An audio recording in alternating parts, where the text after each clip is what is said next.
the Pearls Before Time knitting podcast. I'm Elise and I just wanted a place to share a little bit about what I make. Yeah. So today I'm going to start with a review video.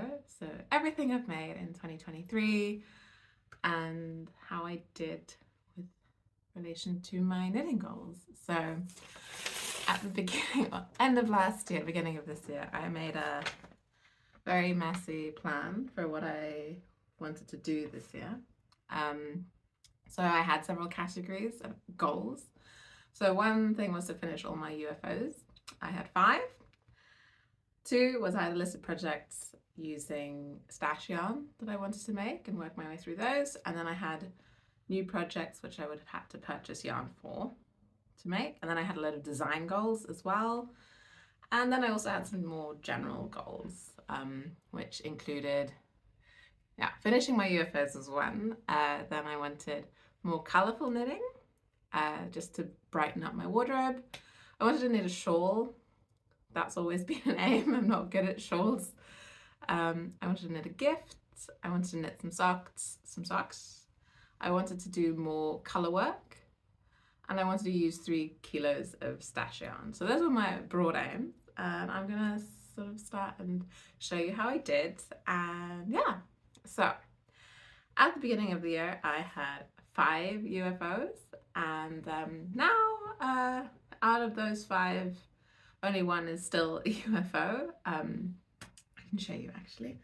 So why don't we just start with finish things first. So first thing that I had on my needles at the beginning of the year was a test knit. It was the Persephone sweater for Vanessa Pelissa. And this is it. It's really cute. It's a raglan with a ribs collar and just some stockinette around the top of the collar and at the edge of the sleeves to give them the nice little curl. And the other thing it has is little pockets. And I made the inside a little contrast color, so they're not very big, but they're very cute, and it's quite short, so it goes best with sort of dresses and skirts. But I've worn this quite a lot. It's made in just plain Nutiden from Edgar. So it's quite a rough yarn. It's not rough, it's very soft. It's got a very sort of high lanolin content, but it's this beautiful color. I've forgotten the name. I ordered it maybe 2021, and I love this top. It comes with me to work. It comes with me all the time. I wear it a lot, so I've got a lot of use of this, and yeah, I really enjoyed this pattern and very happy with that one. So that was my first project of the year. Next project was the C6, which I started last December, and then it sort of hung about half finished for a very long time, and I didn't work on it, but I did finish it. I got, I think, at the end of summer, I finished it. This is this. This was quite an adventure. It was my first sort of sleeve to sleeve pattern. So you start at the cuff, you work your way along, and it's all worked flat in one piece. And then you work the front and the back separately, and then you join them again on the other side of the collar, and then you work your way down the second sleeve, and it's got this beautiful set of 4 cables that are 6 stitches wide on it, and most of it is in reverse stockinette. This is a pattern by Helga Isager, and it's worked in Isager yarn. So the main part of the fabric is spinny, or is it twinny? It's twinny, I think. I'll double check. With alpaca 1, and then all of the border, so the ribbing on the bottom and at the cuff is in Isager tweed. I decided to not go for too much of a color contrast because I wanted to just be a bit more elegant and subtle. And what I really love here is the boat neckline is so elegant. I don't have any other sweaters with this kind of neckline. And overall the shape is very nice. One thing I will say about this pattern is it's not the best written. I have the book that this comes from in Danish. So the way it works is you get sort of, you have to really write down when you increase, because some increases are made along the edges of the fabric and some are made on either side of the cables, but they're all made at different rates. And then obviously these all change when you suddenly go to the body. And so you're really keeping track of a lot of things. And then once you get to the second half, it's just like, do the same in reverse. So you have to reverse calculate in decreases where you need to decrease to get the rate right. So I ended up having to draw up a whole spreadsheet to get that working. But yeah, it didn't take too much ripping back and forth, but I got it done, and then it sat as an almost finished piece without the bottom ribbing because I am very lazy and I hate seaming things. So yeah, it only took me like 3 hours to seam the sides together and put it together. But in the end, I'm so pleased with this. It's beautiful. And yeah, I really love it. So that was second UFO that I started the year with that got finished. One UFO that I started the year with that I don't have is because it was given away as a Christmas present. It was the M2 scarf by Helga Isager, and it's yeah, a brioche scarf. So you start with a few stitches and then you do lots of increases, and then you work just straight brioche, and then you do decreases, so it's like pointed at both ends. That was very nice. That was fun. I've had that on my needles for ages and I just hadn't got around to finishing it, but that's done and I'm pleased with that. Yeah, so the one that's still a UFO from the start of the year is this Roots and Shoots pullover by Teti, I've forgotten her surname, and she's a wonderful designer. I love her patterns. I've made others by her, but this is the Roots and Shoots pullover. It's also in Nutiden, but it's also, this is Nutiden held together with silk mohair. I'm also very bad at remembering the shade names of the Nutiden, so I'll put it in the description below. This is yeah, colorwork yoke, which is very beautiful. This is the brown, I remember this, the Nutiden is called Muiríní, and it's also got mohair with it. And then yeah, it's a beautiful circular colorwork yoke with a body and then corrugated ribbing. I've never done that before, first time. At the bottom of the body, it's flared a little bit, but I think it'll block out, hopefully. Yeah, so at the beginning of the year, I just finished the colorwork on the yoke, and so during the year I've done the body, the ribbing, and I've started a sleeve. It's on 3mm needles, so it does take a really long time. And the thing with Nutiden is I love it so much, but it's not traveling yarn. You can't, like, I don't take Nutiden projects with me when I go places because the yarn is fragile. If you just have it on the plane, I just feel like it rips a lot. And even though that's fine, I just would rather have fewer rips and reattaches in the sweater as possible. So this one, I think I can finish within the start of 2024. And that'll be another beautiful sweater that I can wear. Yeah. And then finally, the last UFO I had at the beginning of the year was the berry sweater by Vitre Design. She's a Norwegian designer, and I frogged it.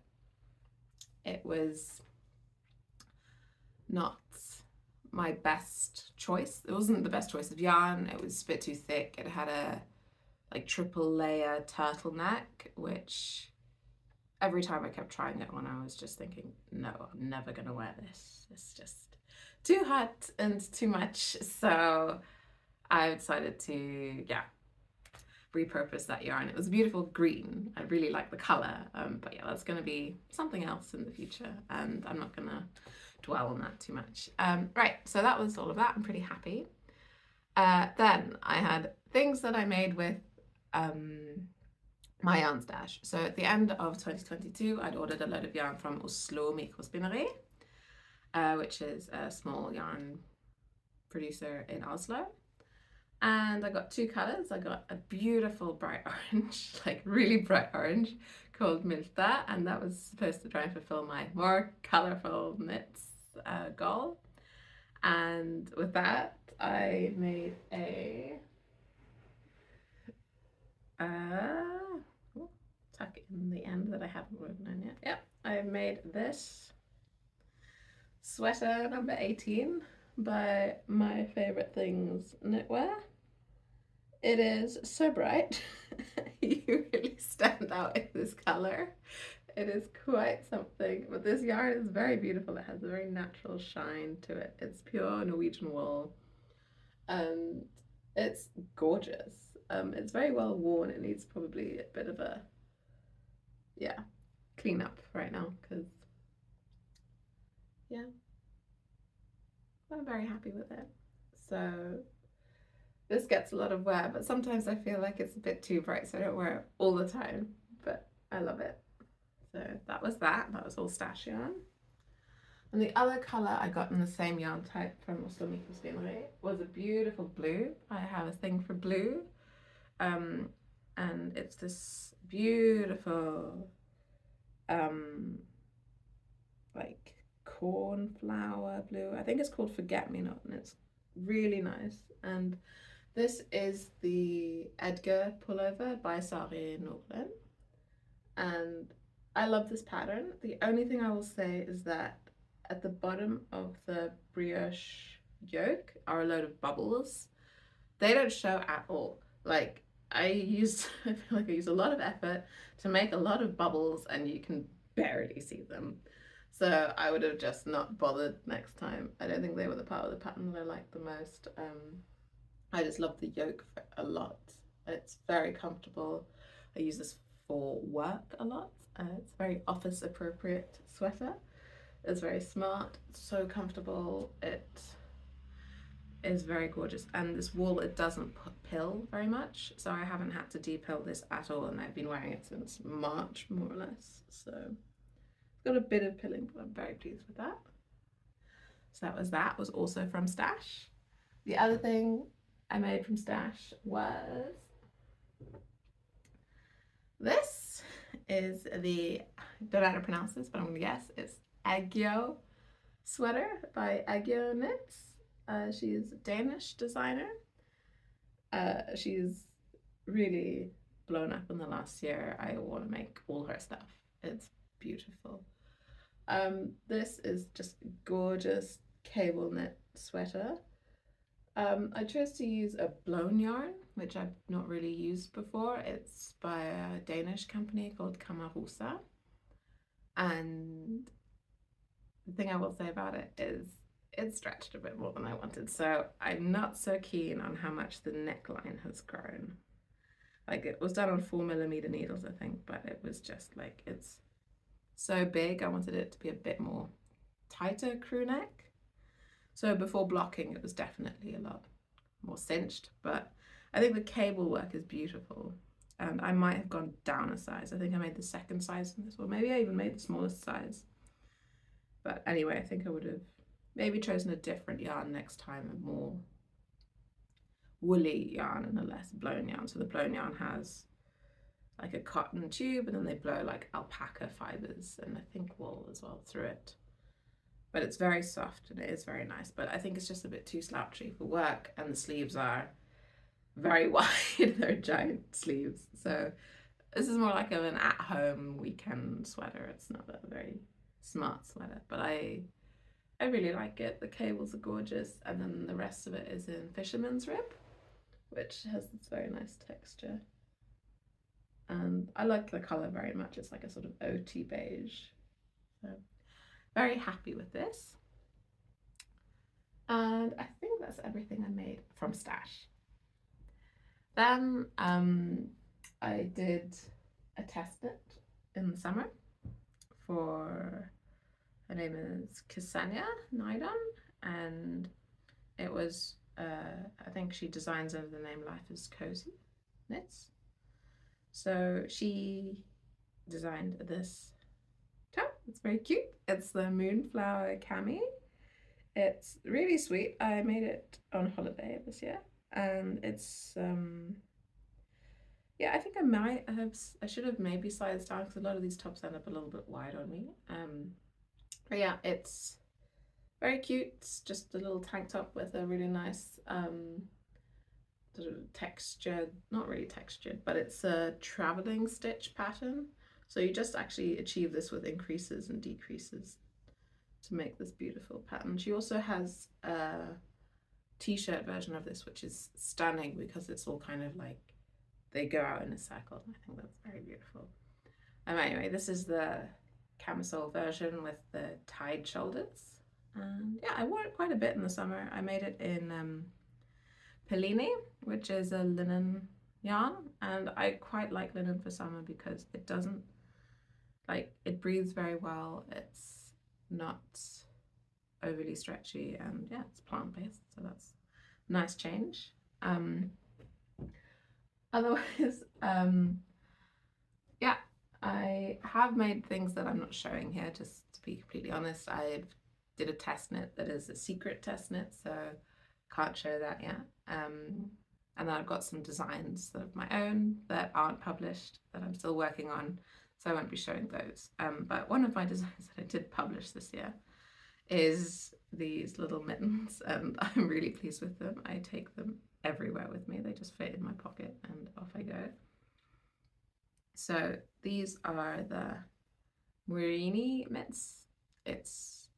Yeah, they're just very cute, soft little mittens with a little scalloped rib edge. And then I've added a little contrast color as well to the edges. They're made in cashmere, so pretty fancy, but you need very little of it, so it's really nice if you just want to try out some cashmere, and they are so warm. I use these all the time, like if the office is cold, or you know, just if it's a bit breezy outside, I use these, and I am so pleased with them. And I love the little, I'm so proud of this design. I'm just gonna say it. I'm really pleased with it. It turned out really well. The reason it's called Muiríní is because of the scalloping, actually. Muiríní is the Irish word for scallop. So I just thought that was quite cute. And yeah, that's those patterns on Ravelry if you want to try.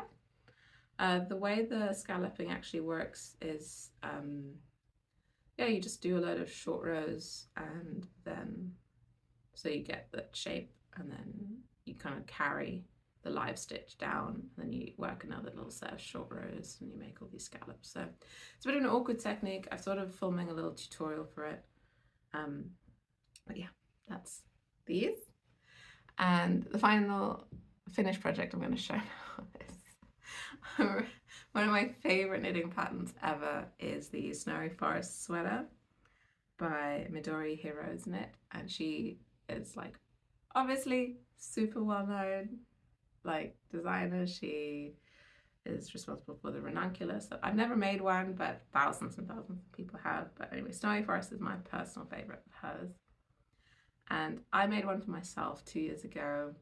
Unfortunately, that one ended up accidentally in my washing machine this year, and it felted, and I was heartbroken. I was distraught. I'm making another one though, so that's okay. I've learned never do that again. Anyway, but I decided my cat is very short haired. He needed a little sweater for winter because it gets very cold here in Norway. So I made him a little red Snowy Forest sweater. There's like little holes for his legs. The only thing is it's slightly like grown a bit, so it's a bit big for him already. But you know, I've never made a cat sweater before. Oh yeah, so I just adapted the original pattern and guessed it. So I was pretty pleased. The guesswork, it turned out very well. But yeah, the next time I'm gonna make him a sweater, it's gonna be a little bit more fitted, I think. I was just worried about him being able to walk properly with his little legs coming out of here. And it could have been a bit longer, but in the end, I'm very happy with it. And we use it quite a lot. Yeah, so that's all of those things. And then I have some currently unfinished projects that I'm currently working on. So as I said, I've got another Snowy Forest on the go, but I'm not going to go get that right now. But anyway, this was going to be my holiday knitting this year, and then my luggage got lost. I had no knitting for 2 weeks and it sucked. Anyway, this is how far I've got with it, which is the Pie Camisole by Ksenia Studios. She does beautiful designs. A lot of them are on very small needles though. So this is on 2 and 2.5 millimeter needles. So it's quite time consuming. Yeah, so it is a summer top. I've come quite far with it. The main thing I need to do now is, so it's going to be like this, and then there's going to be another section of ribbing like this, but around the top here, and that's going to go around and form the collar to keep it on. But yeah, that involves a lot of picking up stitches and Italian cast on, and I feel like I need a lot of mental energy for that, and I haven't gotten around to that yet. And this is in Knitting for Olive Pure Silk in the colour Quint. I think it's very nice and summery. Very pleased with that. One thing that's a bit of a shame with it is I bought one ball of this yarn a couple of years ago. I didn't really know what I wanted to do with it. And then I saw this pattern, I was like, I'm going to use that. Then obviously I needed more, and then the second colour I got was not the same batch, and obviously the shade is slightly different, and like I've tried to make it as subtle as possible. So this is one skein and this is the other one, and you can't see too much, but I'm worried about when I run out on the body, it's going to be a very definite line. But anyway, I'll still use it and love it. It'll only be me who notices, or like other knitters who see, so I think I should stop stressing. Yeah, I've also been a very bad test knitter. I signed up for a test knit with, you know, I didn't finish it and I feel so bad. But it's for a hat, and this is on very small needles. What are these? They are, yeah, that I did it on 2.75 and 3.25 millimeter needles, so very small. And it was for a hat, and I was like, I can do a hat in whatever, 2-3 weeks. But it's one of those hats that's double layered, so you're actually making 2. And on these needles, it was quite something. So it's called the Khanya hat. I think it's released now, and I still haven't finished mine. But yeah, so how it is you knit an entire hat, and then you knit a second hat. And the idea is the first hat goes inside the second hat, like this. And then the outer hat has this cable and lace pattern. And I also made the mistake of choosing dark yarn, and honestly, working on dark yarn with complex cables and lace in Norway in winter is a nightmare. I don't know why I did it. I was foolish, but I don't know if you can even see the detail. But yeah, it's a tiny little cable and lace pattern. It's very beautiful, but yeah, I still need to work another like 4 or 5 repeats and then do the crown, and then that'll be finished.